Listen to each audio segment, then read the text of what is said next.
Azərbaycanlıların indiki Ermənistan ərazisindən zorla köçürüldüyünü sübut edən əsas sənədlər Rusiya arxivlərində saxlanılır.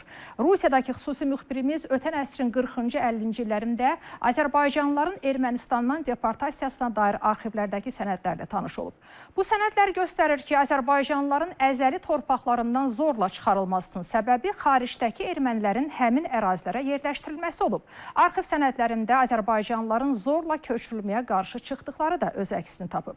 Əməkdaşımız Fərid Əkbərov araşdırması zamanı müəyyən çətinliklərlə də üzləşib. Rusiya arxivləri niyəsə bir sıra arxiv sənədlərə çıxışı müxtəlif bəhanələrlə məhdudlaşdırıb. Ətraflı Fərid Əkbərovun xüsusi reportajında.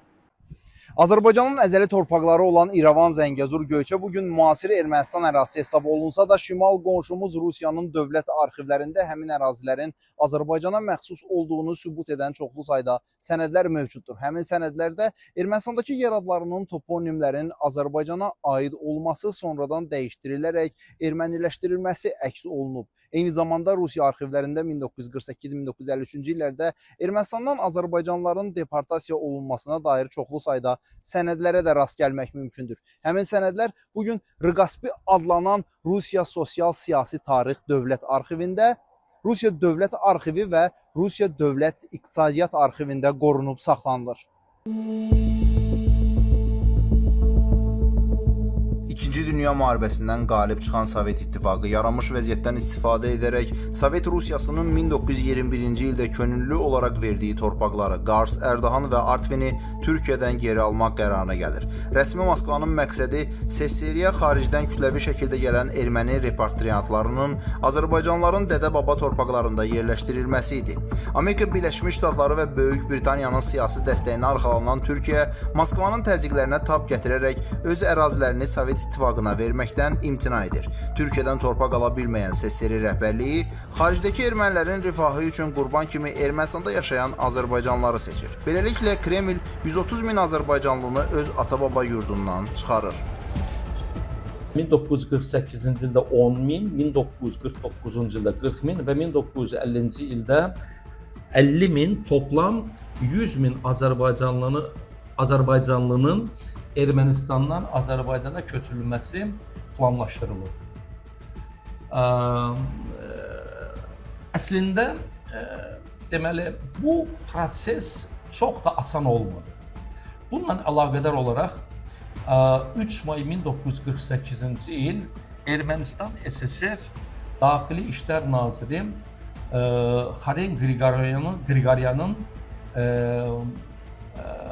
deməli, совершенно sekretlə üzərində ştampı olan dokladı var, spravkası var daha doğrusu.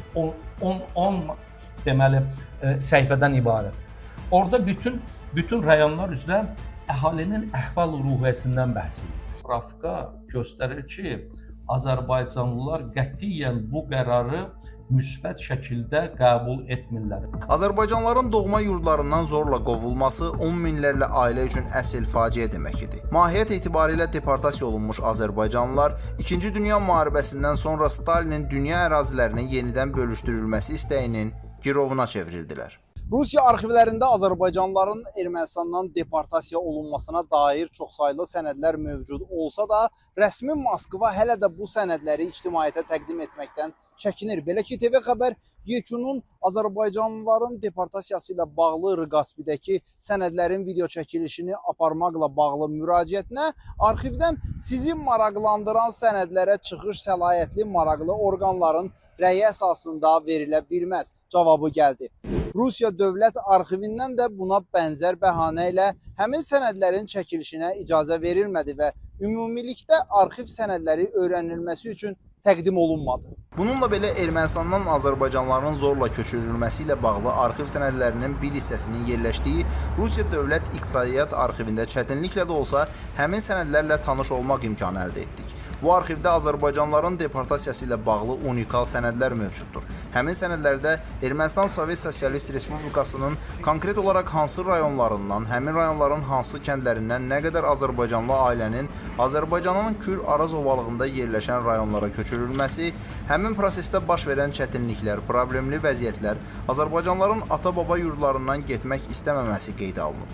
Eyni zamanda SSR Nazirlər Soveti yanında Baş Köçürülmə İdarəsinin əməkdaşlarının 1948-53-cü illərdə Azərbaycan və Ermənistana ezamiyyətləri, azərbaycanlıların məcburi köçürülməsi və xaricdəki ermənilərin gətirilərək azərbaycanlıların zorla çıxarıldığı ata-baba yurdlarında yerləşdirilməsi ilə bağlı Mərkəzi Komitə üçün hazırladıkları arayışlar öz əksini tapıb. Bizi maraqlandıran təbii bu məsələ ilə əlaqədar olaraq materiallar Riqaspidə yer almaqdadır.